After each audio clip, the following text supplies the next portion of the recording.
Let's start this third and final session today of this Mahamudra retreat, realizing the nature of mind. And in this session, we'll be focusing on Tantra Mahamudra. Let's have a look at the topics we'll be covering. We'll begin with a meditation, mindfulness of breathing, full body. That will help us to provide a basis for tomorrow's practice, an anchor point for the practice we'll do tomorrow. That is the Mahamudra practice of observing thoughts. And then we'll follow the meditation with a short review of some of the earlier points. And then we'll be looking at Sutra level equivalents of the four uncommon preliminaries for Tantra. A little bit more about relying on a guru and some things to watch out for and to avoid. Then we'll go into an explanation of Tantra Mahamudra, another meditation on mindfulness of breathing, focusing on the rhythm of the breath. Again, this will help us to provide an anchor point for tomorrow's practices that we'll engage in. And then some question answer at the end of the session again.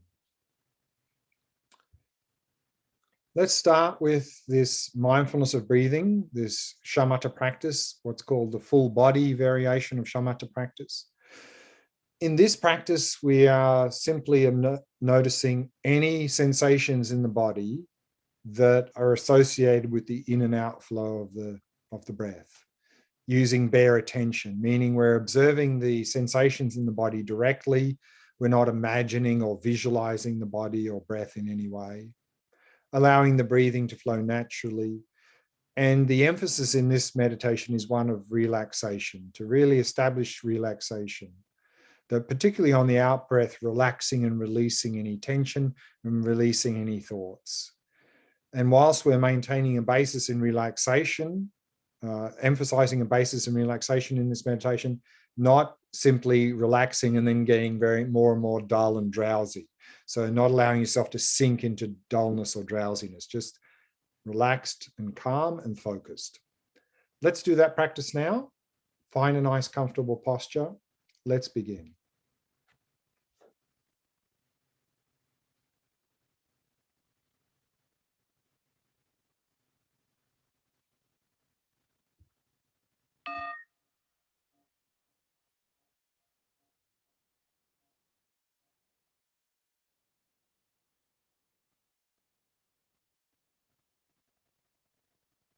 As always, we begin by establishing a good posture. So back nice and straight. And at the same time, allow the entire body to become completely relaxed. Using the out breath to relax and release any tightness or tension in any part of the body.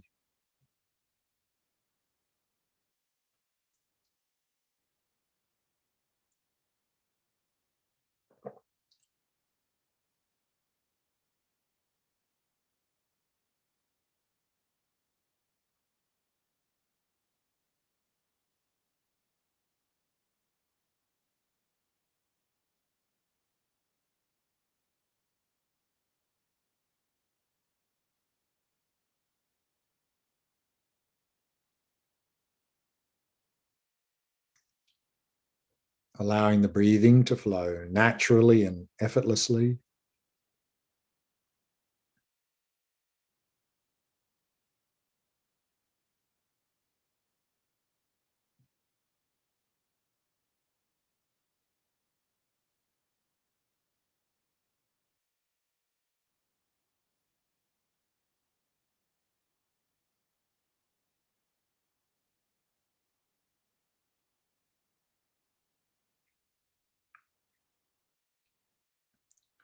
And with each out breath, letting go of any thoughts that may have arisen, happily releasing them.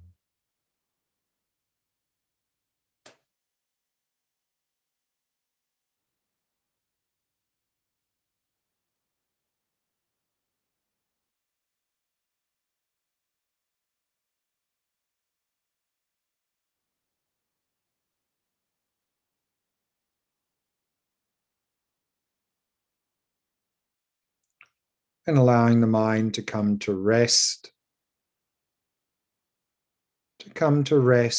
in the stillness of the present moment.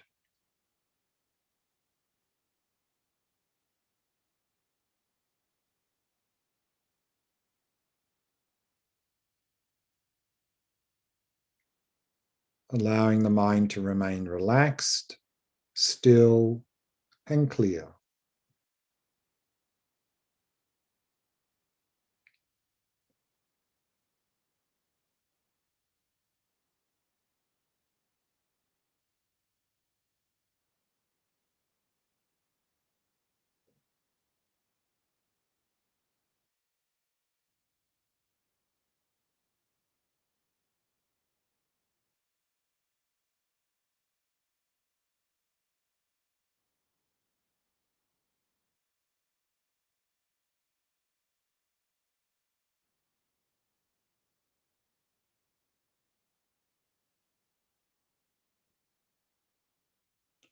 And then from that stillness, start to become aware of the sensations of the breath throughout the body. Simply noticing any sensations associated with the in and out flow of the breath.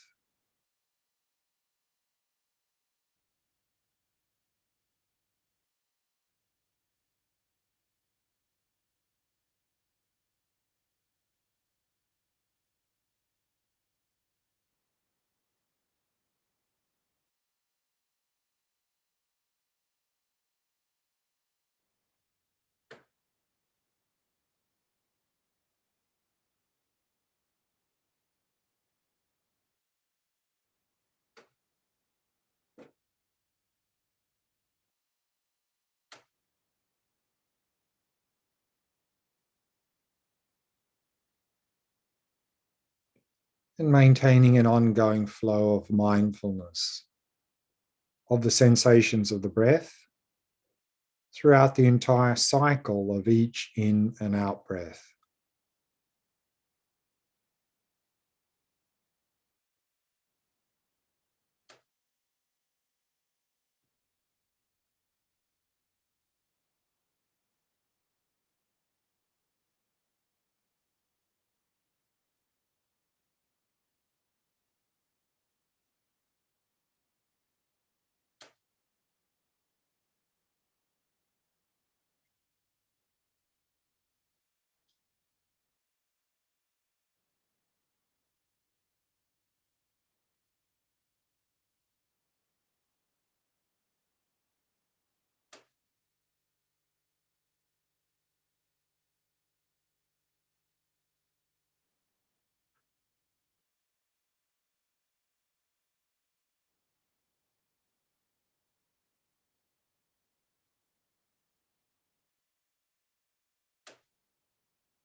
And if you get distracted from the breath, no need to get frustrated or upset. In fact, be happy you've noticed you've become distracted. And the very first thing to do is simply relax. Then release the distraction and very gently return to focusing on the breath. So relax, release, and return each time you become distracted. Simply keep coming back to the breath again and again, patiently and happily.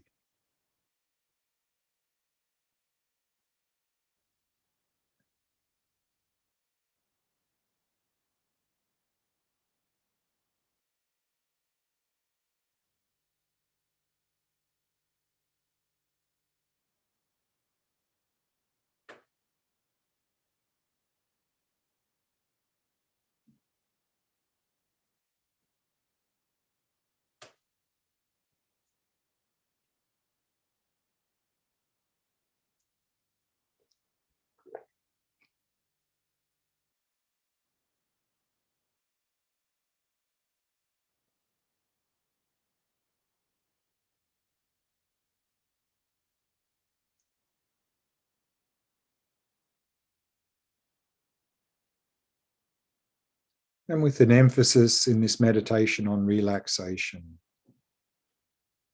And so using the out breath as an opportunity to relax and release any tightness or tension.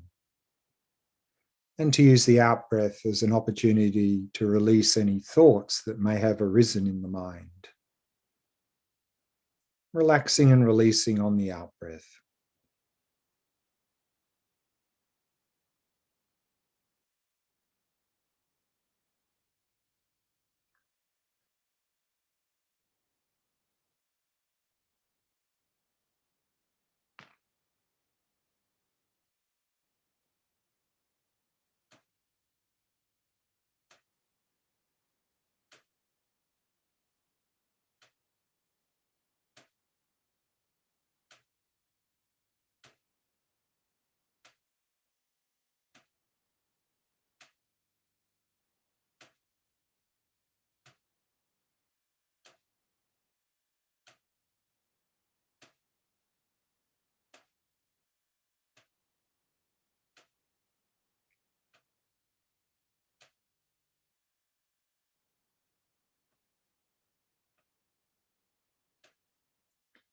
And if you're finding that you're simply falling into dullness or drowsiness, then use the in-breath as an opportunity to arouse and refresh your focus, to sharpen your focus on the breath.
We can bring the meditation to a close.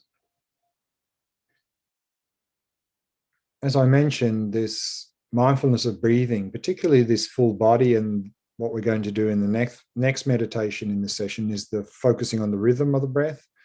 These can be very useful in the practices that we're going to do for them tomorrow, particularly, and the next day, as really giving us an anchor point to observing our thoughts and resting in awareness. So very helpful practices for that purpose.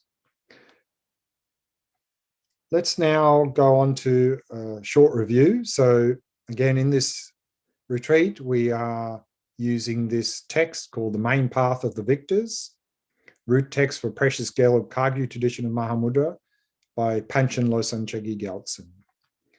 And in this text, the main outlines, the first one is the preliminary practices, which we're looking at now. We're just finishing off looking at, actually. And then we're going to go on to the next outline, and that is have a brief overview of the Tantra level of Mahamudra practice. And then tomorrow we'll go into the Sutra level of practice for the next 2 days, particularly the shamatha practice. And then the first 2 days of following weekend, we'll go into Vipassana practice, the Vipassana practice of emptiness, nature of mind at Sutra level. And then in the conclusion, we'll be looking at post-meditation, how to continue Mahamudra practice in daily life. And here in the preliminaries, we saw that to the door of entry into the Dharma is refuge, and the door of entry and central pillar for Mahayana is bodhicitta. And so these are the entry point. This is the entry point into this Mahamudra practice. But to be able to go for refuge, generate bodhicitta, we need a basis with that, so they're not just words from our mouth. And that is the 4 common preliminaries, these 4 thoughts that turn the mind, that can really help us to establish a basis for sincerely going for refuge and generating bodhicitta. And then we saw that also in the Tantra level of Mahamudra practice, which we're going to look at shortly, there's also some preliminary foundation practices there, the refuge bodhicitta, Vajrasattva meditation, mandala offering, guru yoga. And we saw that they have a certain purpose, that refuge and bodhicitta, as we've seen there, door of entry, central support for Mahayana, which is the basis for Tantra also.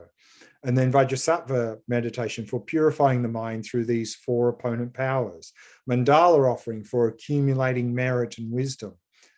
And then the Guru Yoga for planting the seed of wisdom and for inspiration from the Guru. But also these 4 uncommon preliminaries, what they're for, the entry, support, purification, accumulation, wisdom, inspiration, we can also practice that purpose or engage in that purpose in the sutra level.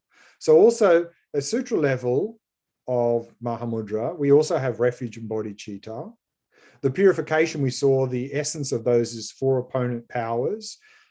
As a preliminary for Tantra, they're packaged in the Vajrasattva practice, but we don't have to do the Vajrasattva practice to purify the mind. We can just use the 4 opponent powers.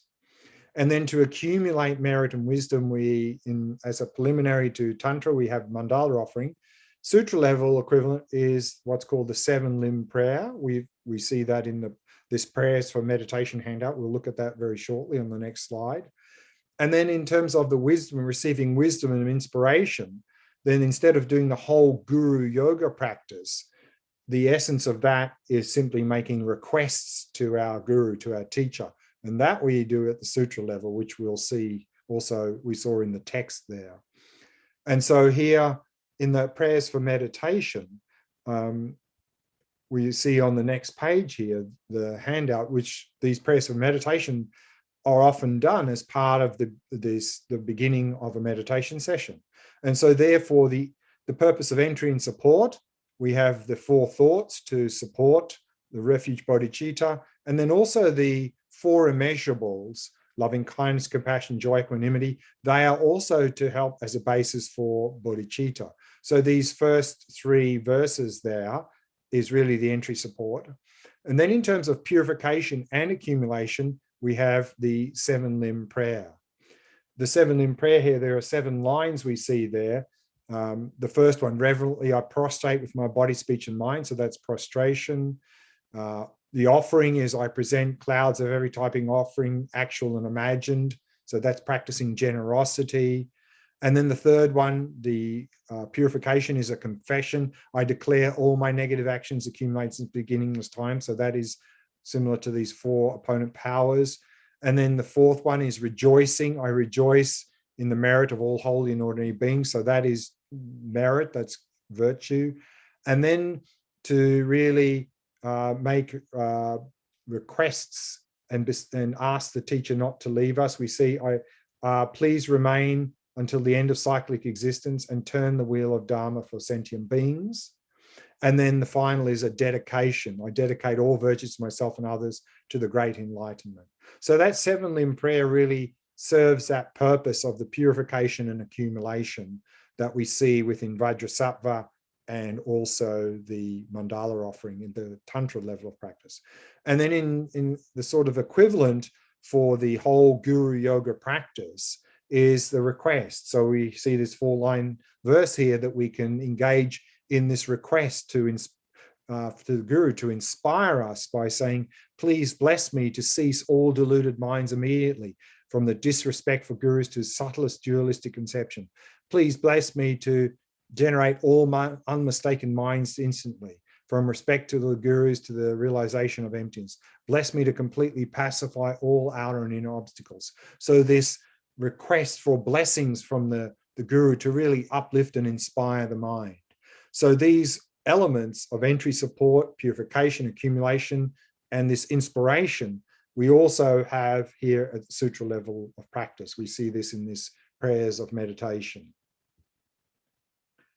Then I'd like to just add a little bit more to this relying on the guru yoga that we briefly mentioned as one of the 4 preliminaries for Tantra.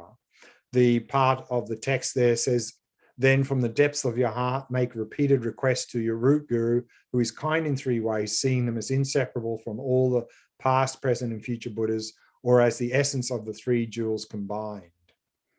And so therefore, we saw the importance of establishing this relationship with the teacher, with the guru, to really, so they can guide us closely, so they can inspire us in our practice, particularly in such a subtle practice as Mahamudra or even Dzogchen. But we need to enter into this guru-disciple relationship in a correct manner, meaning we need to check out the teacher before accepting them as a guru. Otherwise, if we don't, we can get into problems. And so here I'd like to read what His Holiness's advice is about if we don't check out teacher, we enter into a guru-disciple relationship, what to do. So here in his Mahamudra text on page 122, his advice is the following. He says, in some cases, it happens that disciples do not examine a spiritual teacher very carefully before accepting him or her as their guru and committing themselves to a guru-disciple relationship. They may have even received tantric empowerments from this teacher, but then they find they were wrong. They see many flaws in this teacher and discover many serious mistakes he or she has made. They find that this teacher does not really suit them. Their mind is uneasy regarding this person, and they are filled with doubts and possibly regret. But what to do in such a circumstance? The mistake, of course, is that originally the disciples did not examine this teacher very carefully before committing themselves to him or her. But this is something of the past that has already happened. No one can change that. In future, of course, they must examine any potential guru much more thoroughly. And this is something that happens a lot in the modern world. We see some teacher who seems to be very charismatic. They seem to have a lot of followers. They're promising all sorts of things to their disciples. And we go, wow, that's the teacher for me. And we jump in there and we enter into a guru-disciple relationship. And then we find, as His Holiness said, well, maybe this guru's actually quite unethical. They're trying to exploit me. What should I do? So here His Holiness goes on, he says, but as for now, what to do in this particular situation with this particular guru? It is not productive or helpful to continue investigating and scrutinizing him or her in terms of suspicions or doubts. But rather, as the Kala Chakra Tantra recommends, it is best to keep a respectful distance. They should just forget about him or her and have nothing and not have anything further to do with this person. It is not healthy, of course, for disciples to deny serious ethical flaws in their guru, if they are in fact true, or his or her involvement in Buddhist power politics, if this is the case. And again, this often happens a lot because we feel like that we need to follow the guru because we've entered into this relationship, no matter what they do. But here His Holiness says, but to do so would be a total loss of discriminating awareness. But for disciples to dwell in their mind on these points with disrespect, self-recrimination, regret, and other negative attitudes is not only unnecessary, unhelpful, and unproductive, it is also improper. They distance themselves even further from achieving a peaceful state of mind and may seriously jeopardize their future spiritual progress. I think it best in this circumstance just to forget about this teacher. So I think some very good advice there from His Holiness. But also, let's say we have a guru who is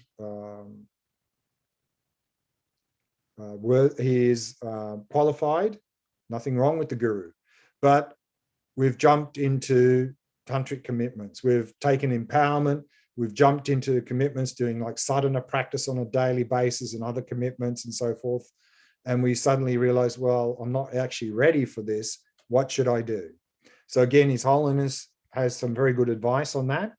So following that on page 123, he says, It may also occur that disciples have taken tantric empowerments prematurely, thinking that Tantra is famous as being so high, so it must be beneficial to take this initiation. They feel they are ready for this step and take the empowerment, thereby committing themselves to the master, conferring it as now being their tantric guru. Moreover, they commit themselves as well to various sets of vows and a daily recitation meditation practice and a sadhana practice. Later, these disciples realize that this style of practice does not suit them at all. And again, they are filled with doubts, regrets, and possibly fear. Again, what to do? We can understand this with an analogy. Suppose, for instance, we go to a store, see some useful but exotic item that strikes our fancy and just buy it on impulse, even though that is costly. That sounds familiar. When we bring it home, we find, after examining the item more soberly, now that we are out of the exciting, seductive atmosphere of the glittering store, that we have no particular use for it at the moment. In such situation, it is best not to throw the thing out in the garbage, but rather keep it aside. Later, we might find it, in fact, very useful. The same conclusion applies to the commitments disciples have taken prematurely at a tantric empowerment without sufficient examination to determine if they are ready for them.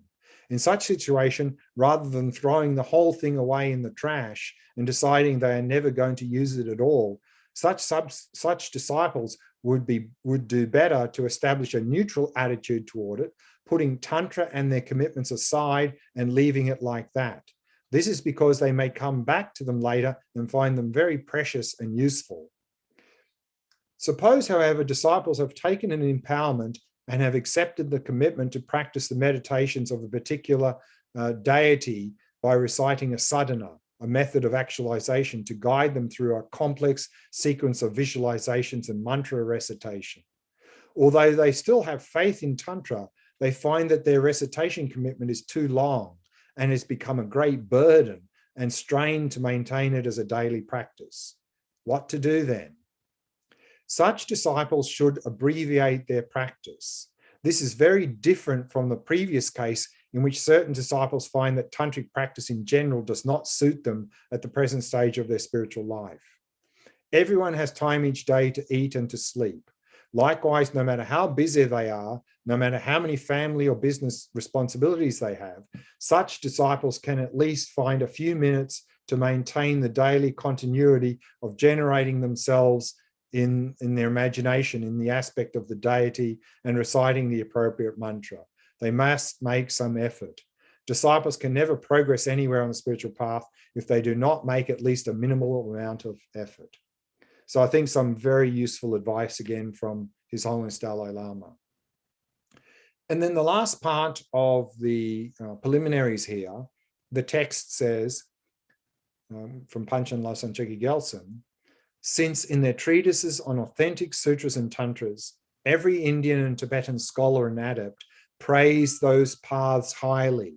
Those paths are all the paths of the preliminary practices. Do not think that they are merely preliminaries, even though they have been explained in the context of preliminaries, but rather practice them by integrating them into your actual practice. So again, very good advice here from Panchen Losang Chökyi Gyaltsen. And this unfortunately happens a lot because we see the word preliminaries. We go, oh, preliminaries, that's something I just do at the beginning.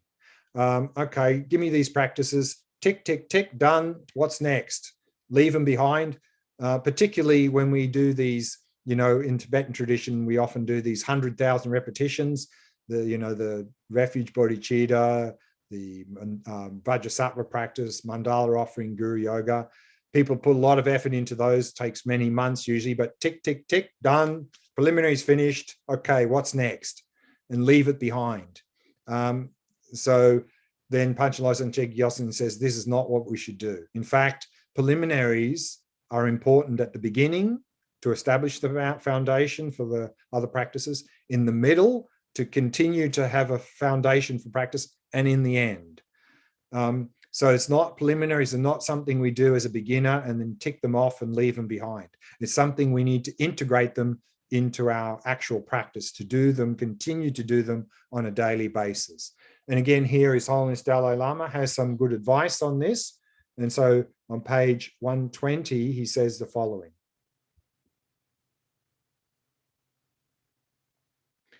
Our success in Dharma practice, whether of Mahamudra or any of its other multitude of facets, totally depends on the effort we make in these preliminary practices, especially the commonly shared preliminary of training our mind through the graded stages of the path. Therefore, we never trivialize or dismiss these preliminaries or devote only a minimal effort to them. Even if we spend our entire life developing and strengthening these preliminary realizations, it will only serve to further support and strengthen our success in the actual advanced practices. Thus, we devote as much effort to the preliminaries as we do to the actual methods, such as Mahamudra. So again, some very good advice, because if we don't really put any effort into these preliminaries, or we put a bit of effort, tick them off, leave them behind, and then jump into the main practices, shamatha, vipassana, tantra, and bodhicitta, and other practices, then what you'll find is that they will collapse, because we won't have that foundation, because the foundation of preliminaries is gone, because we're not putting any effort, continuing effort into those preliminary practices. Very important. Can't overemphasize this point enough. That's the preliminary practices. Let's go now to the actual Mahamudra practice. And so here in the text, it says, even though there are many ways of approaching Mahamudra, they can all be classified as either Sutra Mahamudra or Tantra Mahamudra. And then he says, Panchen Losam Chikilson says, here I will explain the first one rather extensively, that is Sutra Mahamudra.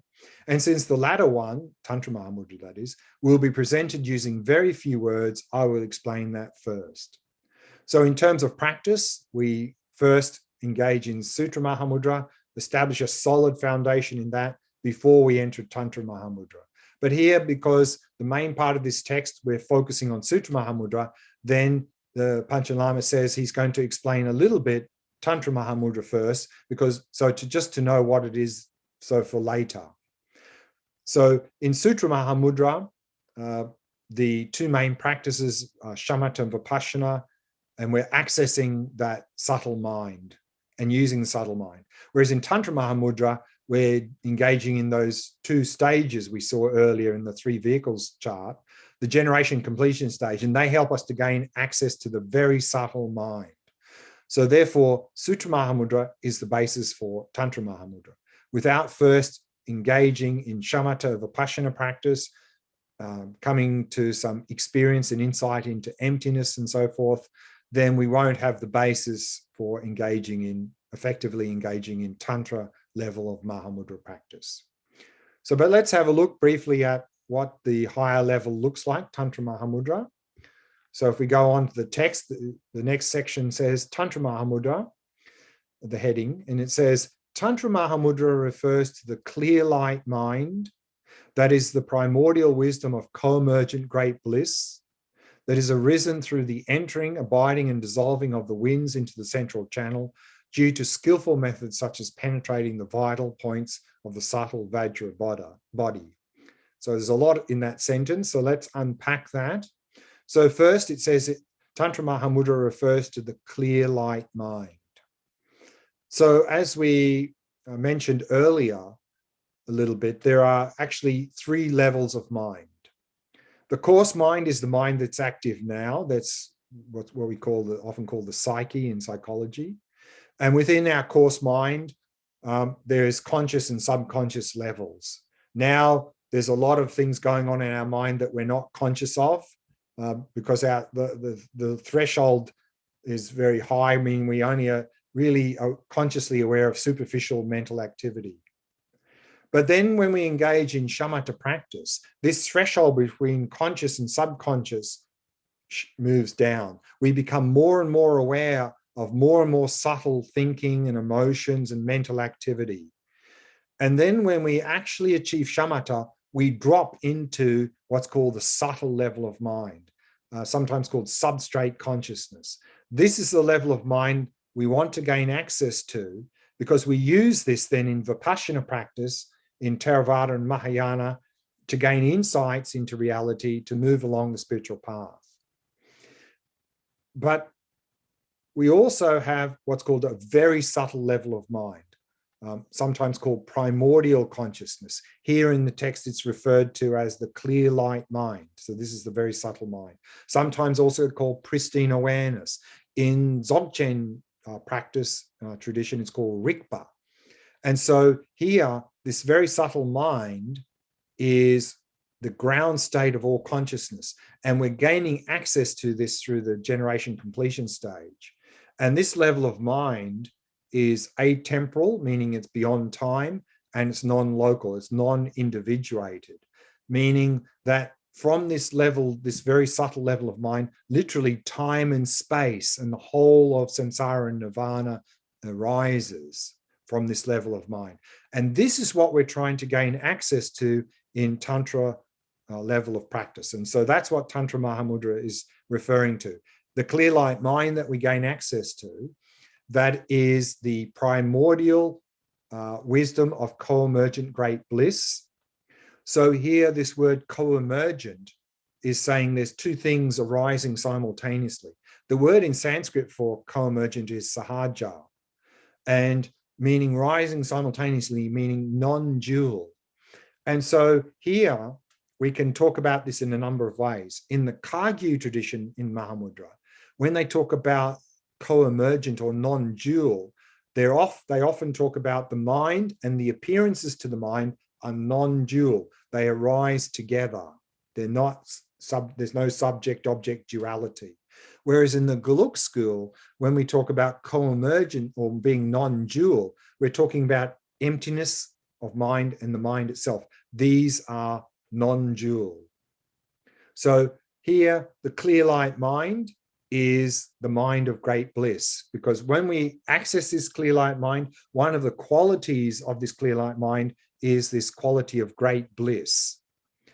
And it says here that this is arisen through the entering, abiding, and dissolving of the winds in the central channel,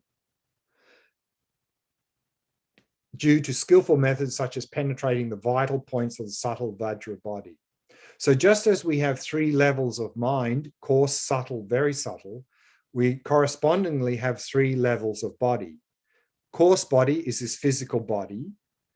And so it's our coarse body, particularly our brain, that is the support for the coarse mind. Then we can talk about the subtle body here, called the subtle Vajra body.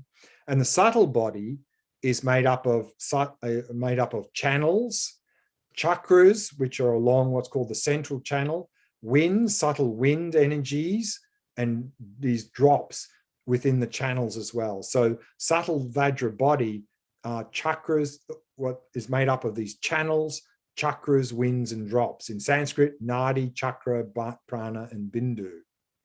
And so when it talks about vital points, penetrating vital points of the subtle Vajra body, in the subtle body, we have what's called a central channel, two side channels, and then channels running out from those. And the vital points is penetrating certain points of that central channel. And the chakras are along that central channel. So they are some of the vital points. We penetrate them by focusing on them, and the upper and lower opening of the central channel as well. These are the vital points. So to penetrate the vital points is we focus on them with single-pointed concentration. And so by doing that, it says if we focus on those chakras with single-pointed concentration, we can cause all the wind energies which are moving through the various channels to enter into the central channel, to abide in the central channel, and then eventually to dissolve at what's called the heart chakra, the center of the central channel. And so the very subtle body is a very subtle wind energy, which is in the heart chakra, which is the support for the very subtle mind, the clear light mind. And so to cause that very subtle mind to manifest, which we have to open the heart chakra. To open the heart chakra, we have to cause all the wind energies moving through all the channels to enter, abide, and dissolve into the central channel. So that's what's being said here. For that clear light mind to manifest, we need to do this. And so manifesting the clear light mind, we can do that a number of ways. One way is that it naturally occurs at death, that during the death process, these wind energies and all the channels naturally enter, abide, dissolve in the central channel, and the very subtle clear light mind naturally manifests. But we can do that in meditation by, again, penetrating the vital points of the subtle Vajra body. And that is what we do in completion stage practice.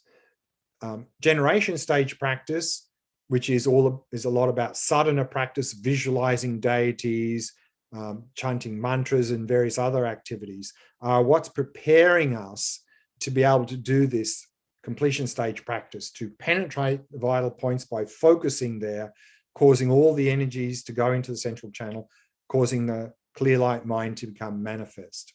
There is another skillful method, which we're going to see shortly, is what's called pointing out instructions. This can also help manifest the clear light mind.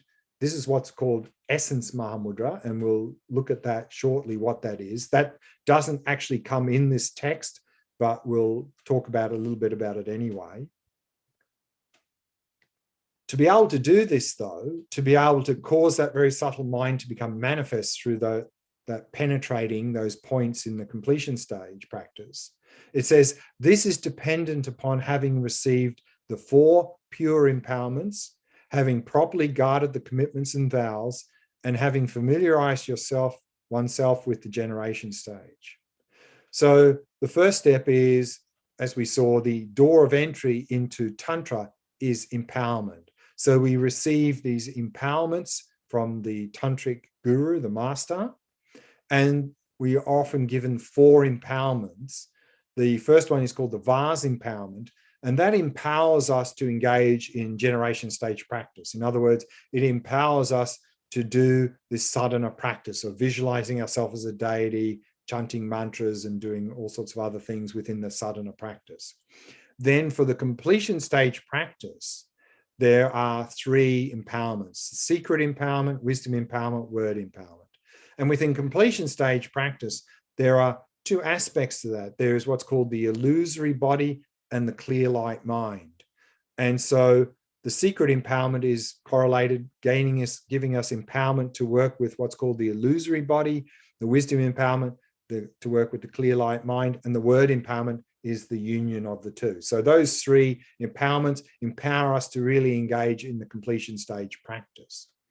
So first we receive those empowerments, but then as part of those empowerments, we need to guard commitments and vows. And so before we engage in any practice, before we engage in generation or completion stage practice, and because ethics, as we saw, is really the foundation of all Buddhist traditions, all levels of practice, Sutra or Tantra, but particularly here in Tantra level of practice, that the level of ethics we need to sustain is much, much higher level of ethics than is necessary at the Sutra level. For example, one of the commitments or vows that we are to sustain here, or one of the downfalls here, is if we give up loving kindness for even one single sentient being, just one, that's considered a serious ethical downfall here at Tantra level of practice. That is the level of ethics we have to sustain as a basis for generation completion stage practice. Not so easy, not so easy. But that is essential if we want to have any sort of effective basis for generation and completion stage practice. Generation stage practice, again, sadhana practice. We receive an empowerment on a particular deity. Then the guru will introduce that practice to us. And in an ideal scenario, they would also give us personal instructions on how to engage in that sadhana practice.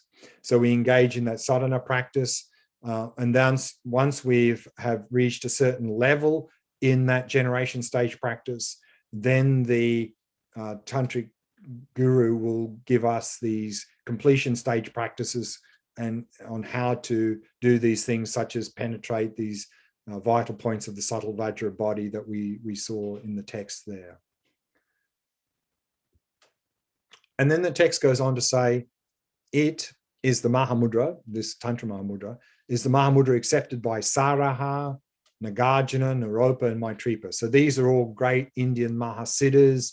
Nagarjuna is a 2nd century founder of the Madhyamika philosophical system that really is the basis of these emptiness teachings. Saraha is a great 8th century Mahasiddha, is one of the early founders of the Mahamudra lineage. And also Naropa and Maitripa around the 11th century, really instrumental in bringing the Mahamudra into Tibet, the Mahamudra lineage. And then it says here that this Tantra Mahamudra is the innermost essence of the Anuttara Yoga class of Tantra. So there's 4 classes of Tantra, which we'll look at in the next slide. And then it says, and is the principal subject matter taught in the 7 accomplishment texts. This is tantric texts. And in Saraha's 3 cycles of dohas. A doha is a spiritual song of realization, that it is where a master, through their own experience of nature of mind, really have these spiritual songs of their experience that they would then sing to disciples to help them to come to realize nature of mind. And here there's 3 cycles of dohas that Saraha had put together. One was a song for a king, so he had a spiritual song for the king of the time, for the queen, and then one for the people. And so these dohas, though, for us to be able to, for those to be effective for us, we need a certain level already. Otherwise, they'll just sound like nice sounding words and really won't have any impact on us. But we'll talk a little bit more about these dohas just a little bit later in this session. And it says here, this Mahamudra, Tantra Mahamudra, is the innermost essence of Anuttara Yoga class of Tantra. We can talk about 4 classes of Tantra, starting with Kriya, then Charya, then Yoga, and then Anuttara Yoga, which is often in English translated as highest Yoga Tantra. So even within Tantra, we have levels of practice. That the Kriya Tantra, or often called Action Tantra, there is the easiest to start with, because there's an emphasis on external yoga, meaning external yoga in terms of cleanliness, diet, more external activities. That's a little bit easier. Then there's Charya Tantra, or Performance Tantra. Now there's an equal emphasis on external activities and internal activities, internal yoga.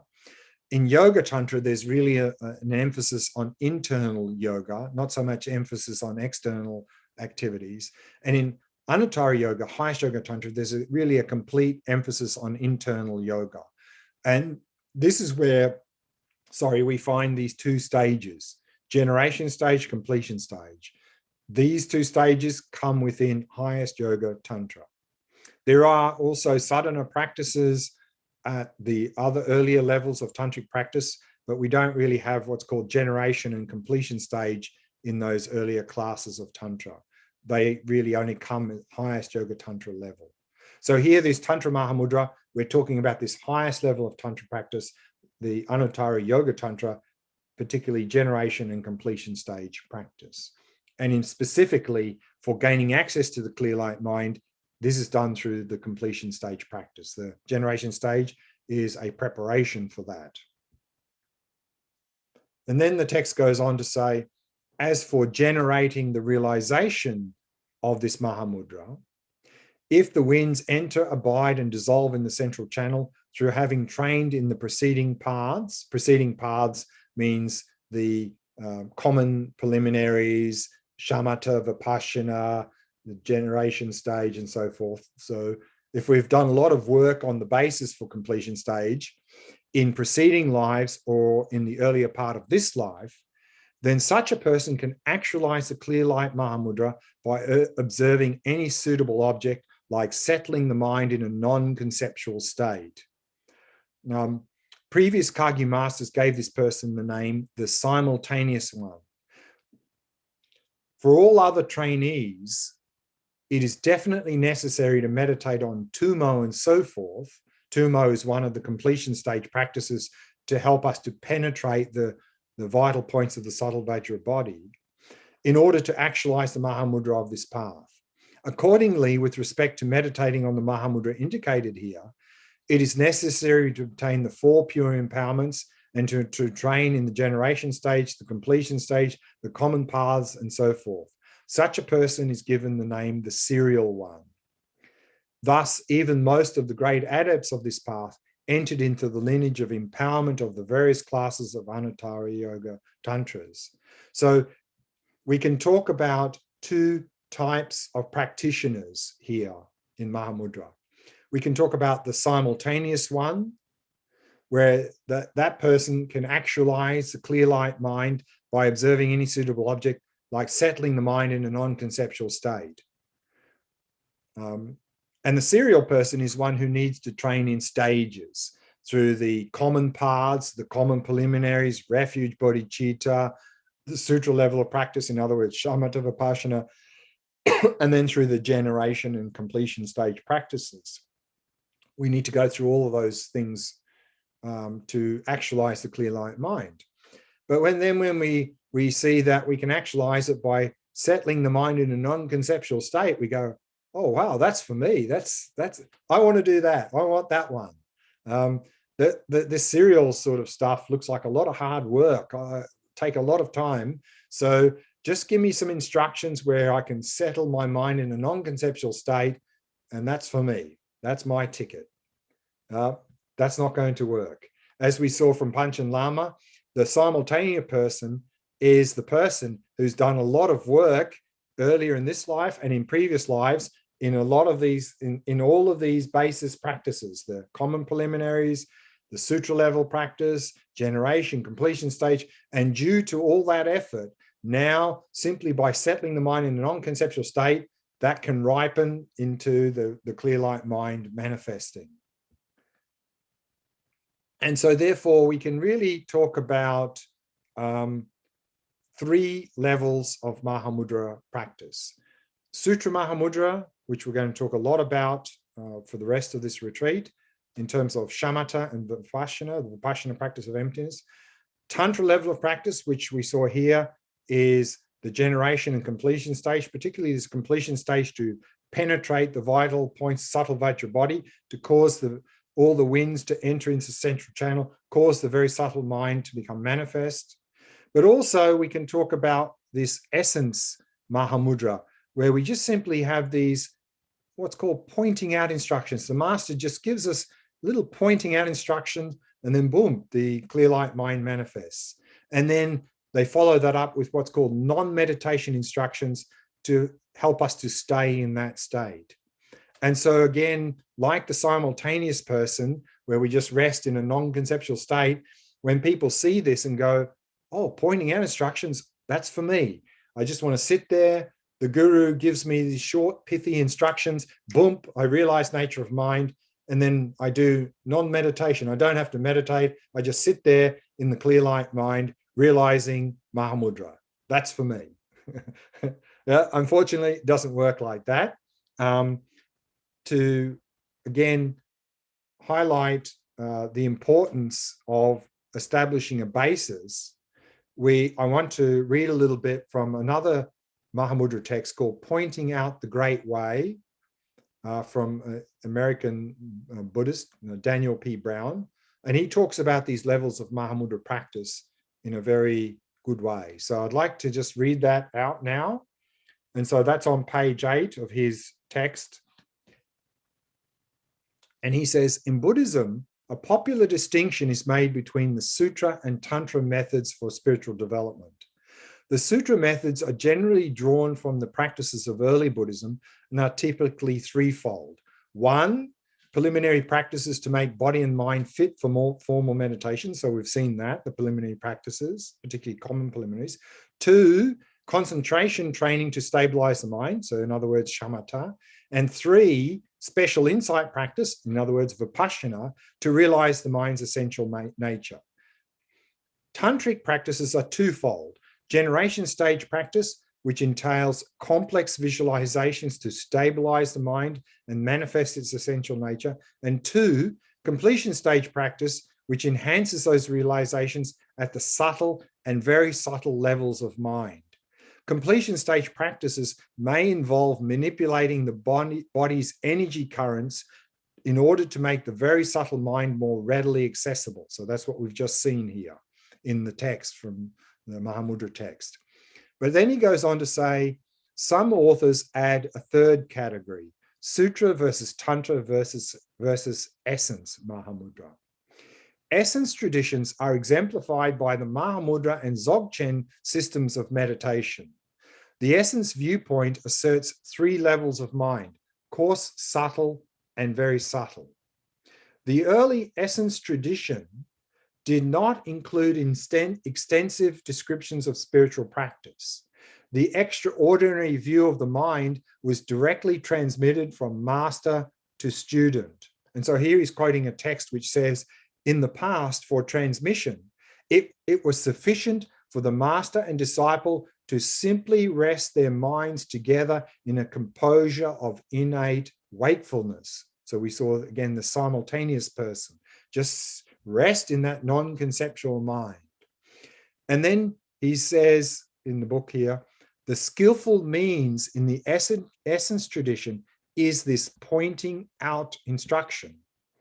In this context, the master's job is 1, to assess accurately the state of the student's mind, 2, to directly influence the student's very subtle mind so as to remove hindrances that might otherwise obscure realization, 3, provide a precise description of the mind's real nature, and 4, awaken the student to direct realization of the mind's natural condition. So these are the pointing out instructions. The extraordinary practitioner, this simultaneous person, gains this realization once the master directly points out the real nature of the mind with these short, pithy instructions.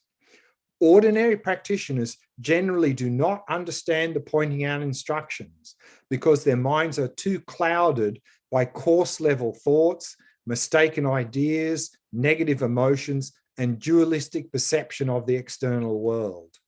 Therefore, ordinary practitioners must first refine their minds through standard practices before the essence view can be introduced, i.e. the serial person. And then he goes on to say, in the original Mahamudra tradition, the earliest masters literally sang the disciples into enlightenment with poems called dohas.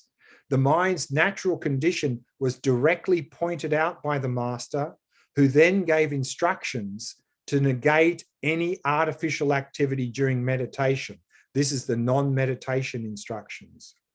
Realization of the mind's awakened wisdom was a consequence of these pointing out and non-meditation instructions. This is essence Mahamudra. Later in the tradition, Mahamudra practitioners first learned to refine the ordinary mind through mastering traditional generation and completion stage tantric practices, and then took up Mahamudra either concurrent with or following completion stage practice. This is Tantric Mahamudra. Still later in the tradition, practitioners first refined the ordinary mind through mastering standard concentration and special insight meditation, in other words, shamatha and vipassana meditation. And after some degree of mastery had been achieved, Mahamudra was then introduced. This is Sutra Mahamudra. Thus, Mahamudra can be Sutra, Tantra, or essence practice, depending on which practices are used to refine the coarse and subtle levels of mind before essence instructions are given to address the very subtle mind.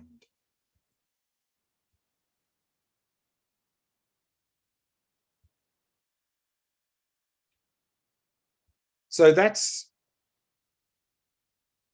Tantra Mahamudra.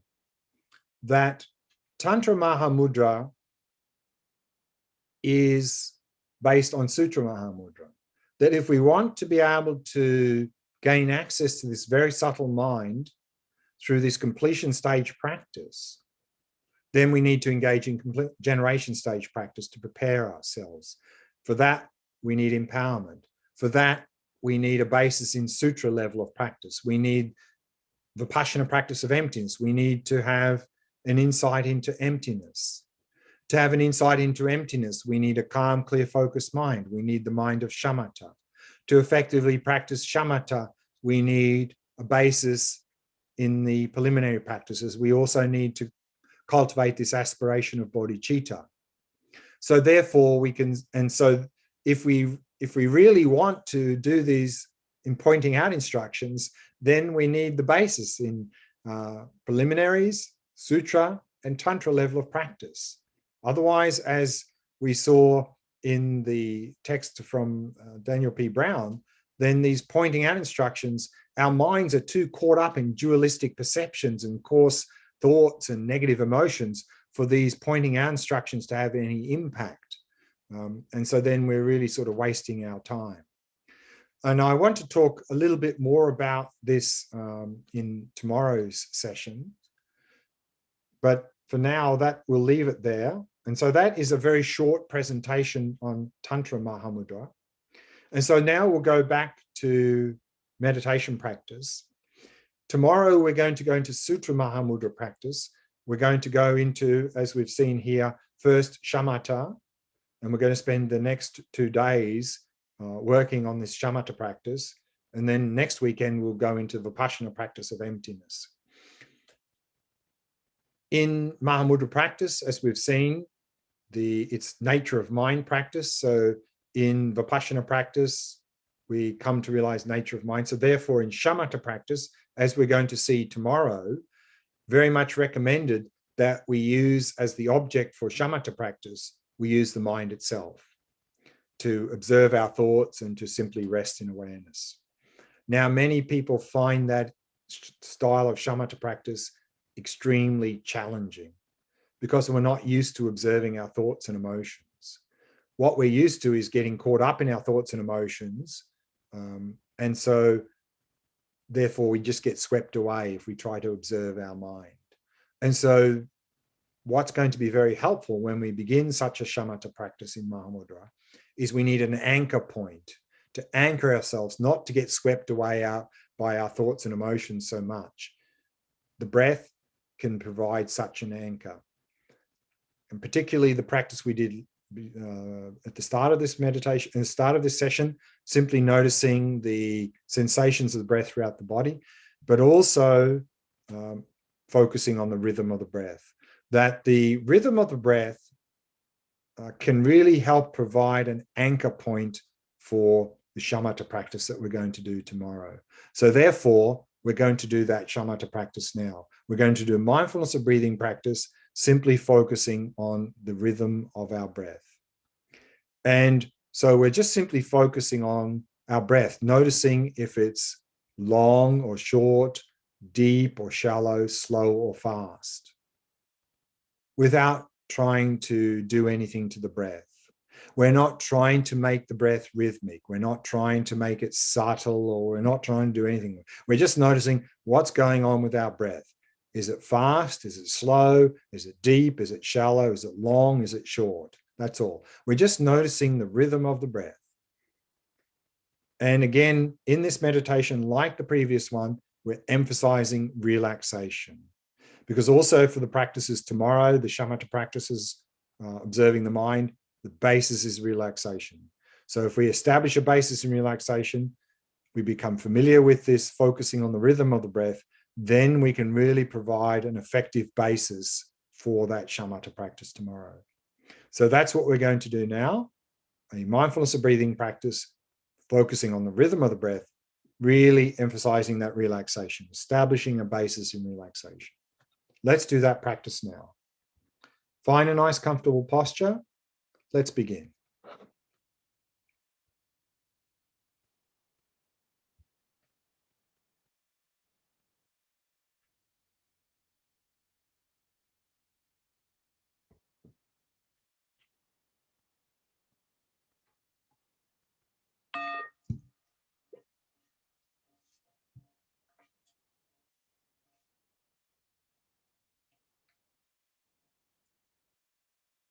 setting the body into a state of relaxation, stillness, and vigilance.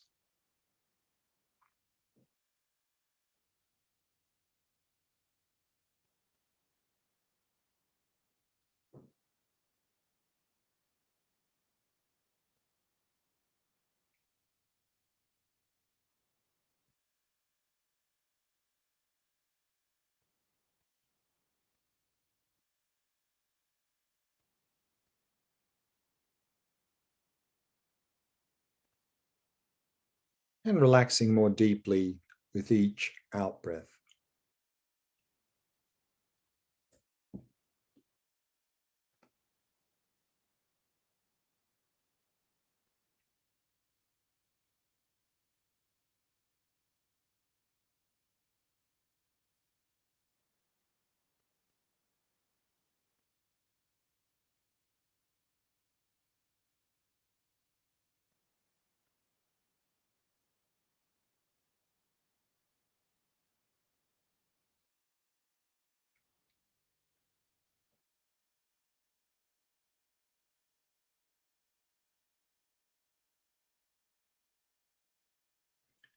And with each out breath, letting go of any thoughts that may have arisen, happily releasing them.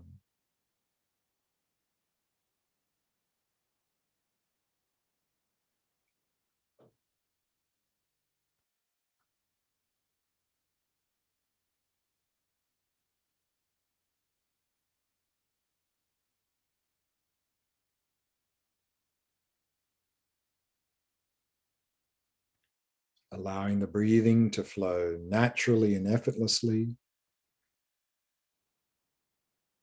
not trying to control or manipulate the breath in any way.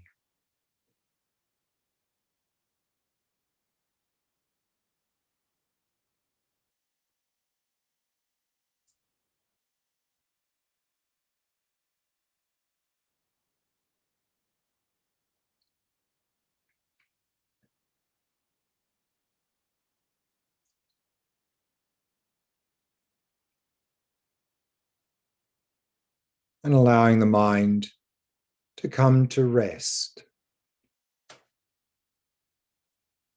To come to rest in the stillness of the present moment.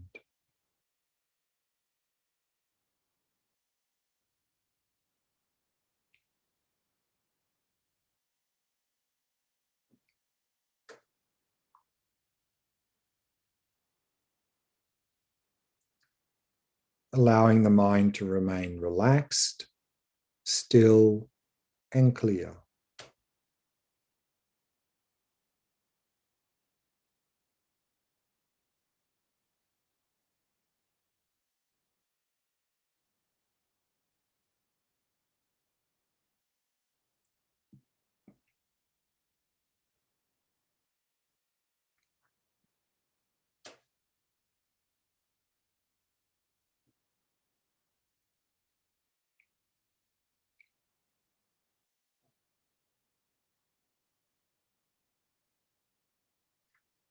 And then from that stillness, start to notice the rhythm of your breath. Noticing if it's deep or shallow, slow or fast, long or short.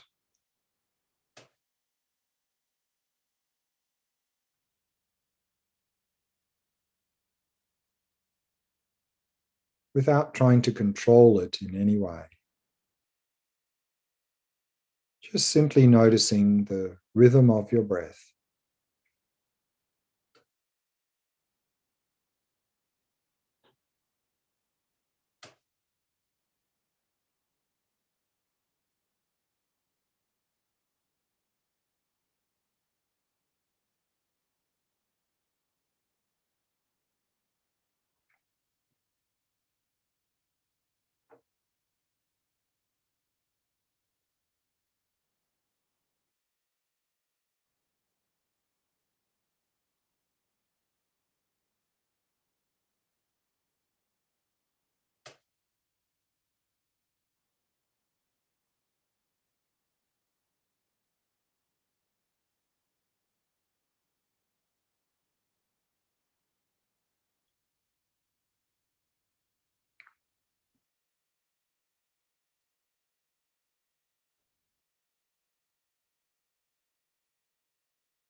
and with a special emphasis on relaxation.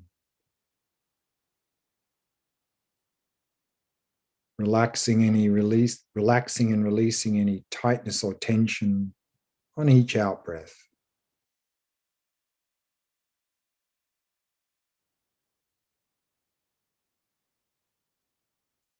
And releasing any thoughts that may have arisen.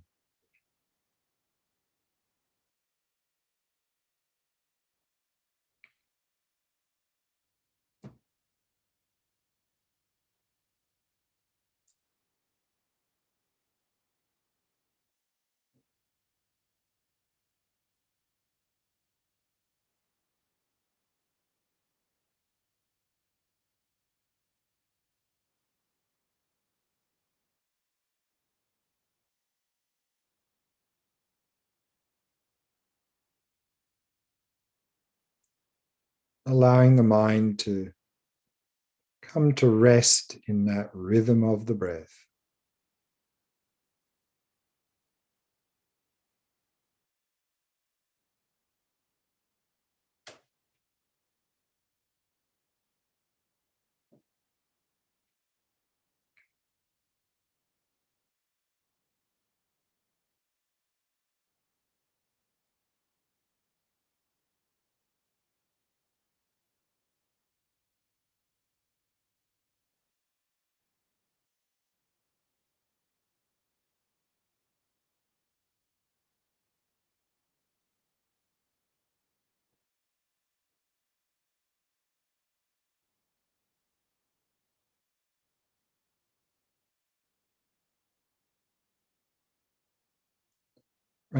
Maintaining that ongoing flow of mindfulness of the rhythm of the breath.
And we can bring the meditation to a close.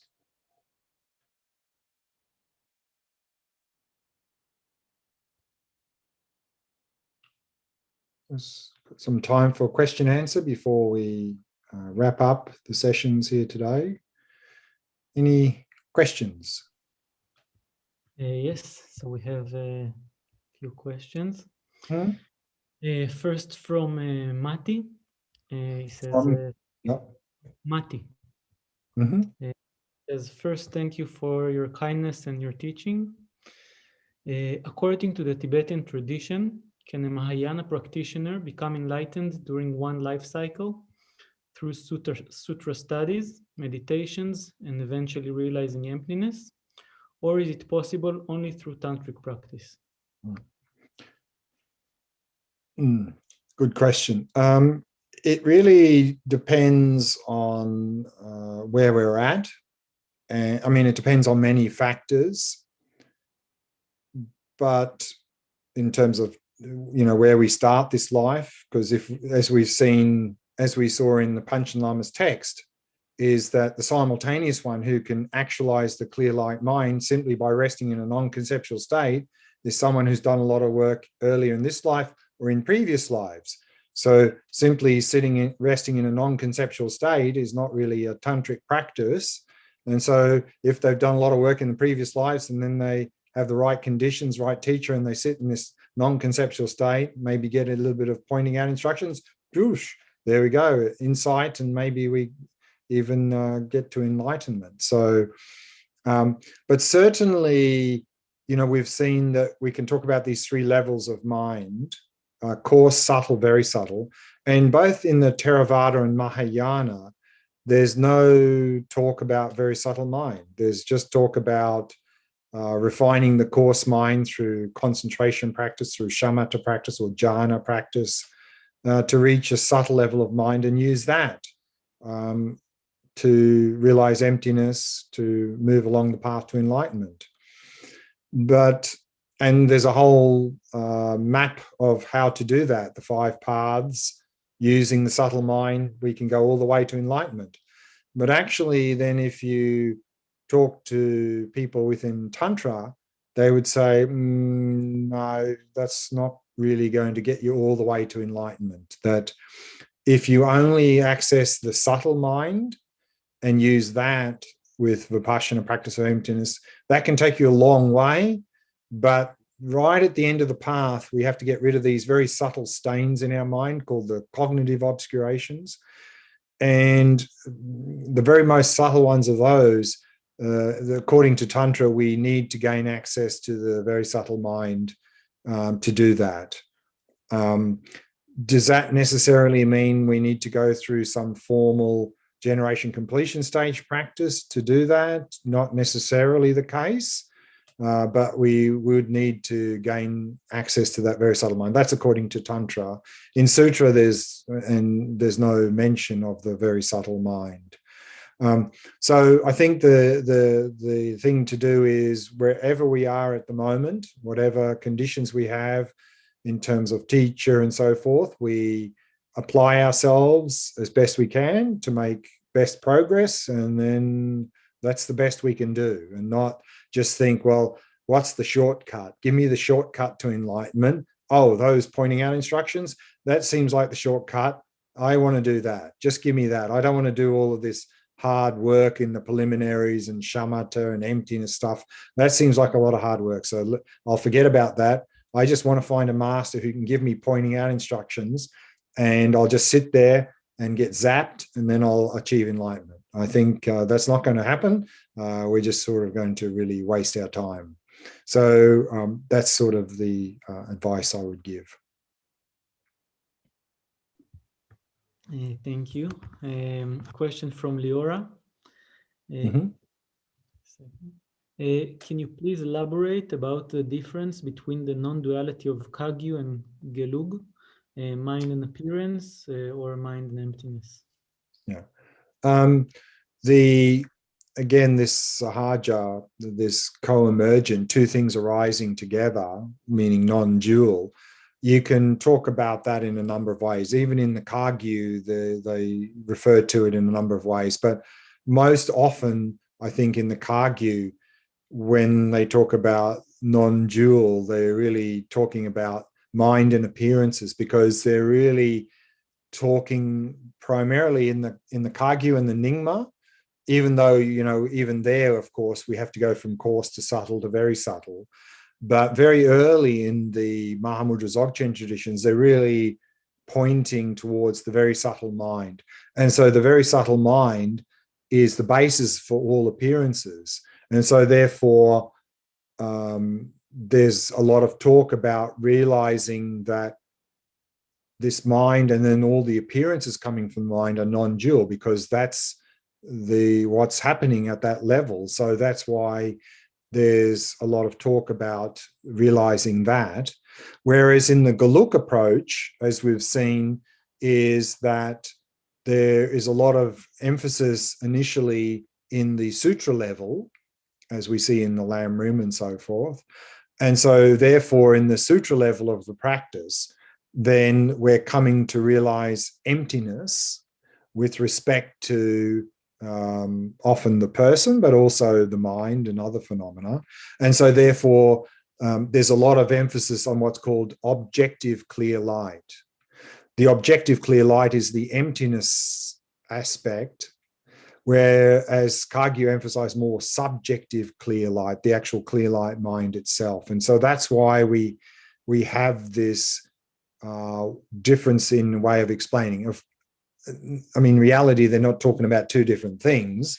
They're just approaching the same thing from those two sort of perspectives, more from the subjective clear light versus objective clear light. That's all. And so there's a complete complementarity there, of course. But that's what we find due to those two systems having those two different, slightly different approaches to the same resultant state. That's why we have the difference in the explanation of non-duality. I mean, both would agree with the other. I mean, Geluk would also agree that mind and appearances are non-dual, and Kagyu would agree that the mind and emptiness are non-dual. So they're not arguing about anything. They're just emphasizing a different aspect of the same thing. That's all. Thank you. A question from Tom. In the text of Daniel P. Brown, why is there a seemingly downgrading or going into more basic practices in later generations of practitioners? Well, we often hear in Buddhism how we're in the degenerate era, that things are degenerating. And so I guess that due to various factors, early in the traditions in India, there was already a lot of people quite spiritually advanced. And so therefore, for them, all they needed was these sort of pointing out instructions to help them to realize nature of mind. Whereas as we progressed and things degenerated more, then probably the number of people at that level got less and less over the centuries, because whatever reason, various factors. And so then they needed to emphasize more the generation completion stage to have a basis for that. But then as things degenerated even more, then people needed to even establish the basis for that. So I think it's just really to do with the time and the place and what was happening and what level people were already at in those eras.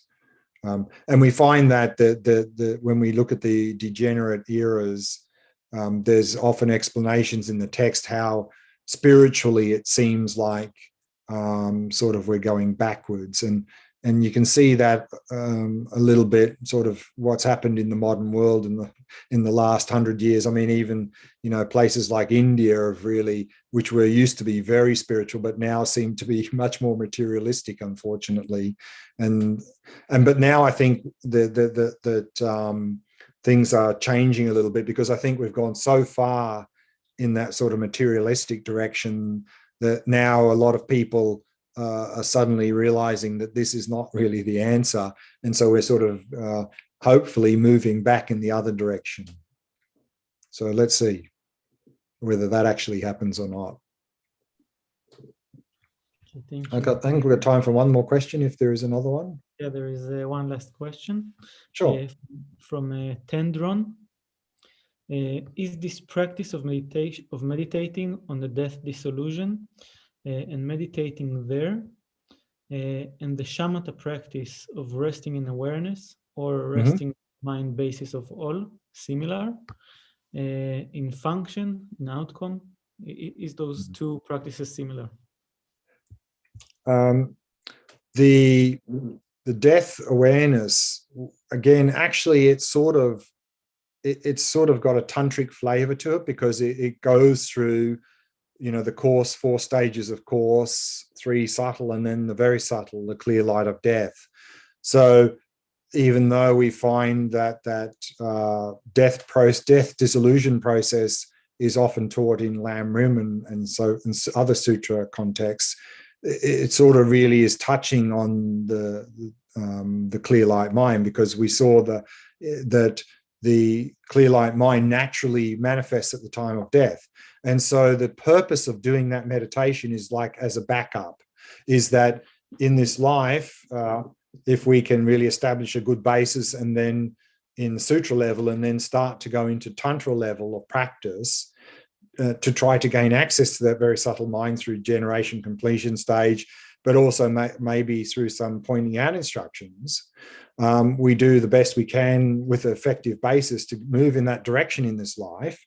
But as a backup strategy, but it may be, you may find it's extremely difficult to gain access to that very subtle mind.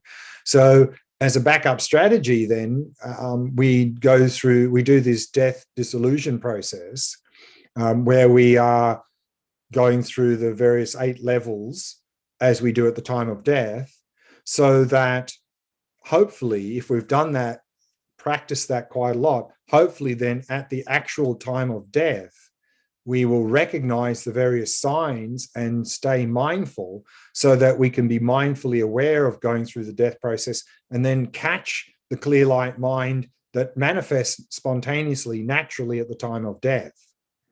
So that's why we do that practice.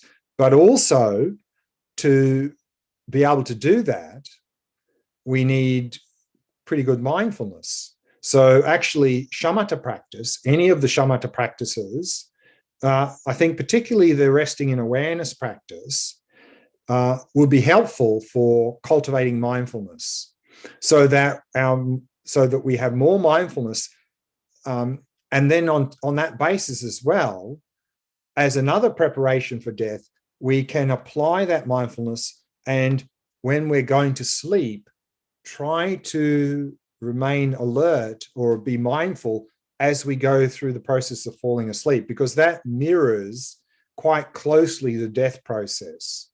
And so by improving mindfulness through one of the shamatha practices, we can also start to do this practice of trying to maintain mindfulness through the falling asleep process, so that we can go into what's called lucid sleep, lucid dreaming. That also would be a preparation for the time of death. So that death process, the falling asleep mindfully, these are all preparations for time of death. So that's the purpose. And again, to be able to really do those practices during our life, it would be very helpful to do shamatha practice to really strengthen mindfulness, so we can effectively do those. So then hopefully, in the best case scenario, we can stay alert through the entire death process, that we can be aware when the clear light of death manifests, and then we can meditate there. So this in Tibetan Buddhism is called tukdam, and in the best case scenario, we can actually achieve enlightenment at that state. So yes, these are very good practices to do for that purpose, to prepare for death. We've run out of time, so let's leave it there. And before we go, let us finish by dedicating all of our efforts in the sessions today. And I particularly like using the dedication prayer from Shantideva. It's a Mahayana dedication prayer. So while I read out the verses, you might like to reflect on the words. May all beings everywhere, plagued by sufferings of body and mind, obtain an ocean of happiness and joy by virtue of my merits. May no living creature suffer, commit evil, or ever fall ill. May no one be afraid or belittled with a mind weighed down by depression. May the blind see forms and the deaf hear sounds. May those whose bodies are warm with toil be restored on finding repose. May the naked find clothing, the hungry find food. May the thirsty find water and delicious drinks. May the poor find wealth, those weak with sorrow find joy. May the forlorn find hope, constant happiness and prosperity. May there be timely rains and bountiful harvests. May all medicines be effective and wholesome prayers bear fruit. May all who are sick and ill quickly be freed from their ailments. Whatever diseases there are in the world, may they never occur again. May the frightened cease to be afraid, and those bound be freed. May the powerless find power, and may people think of benefiting each other. For as long as space remains, for as long as sentient beings remain, until then may I too remain to dispel the miseries of the world.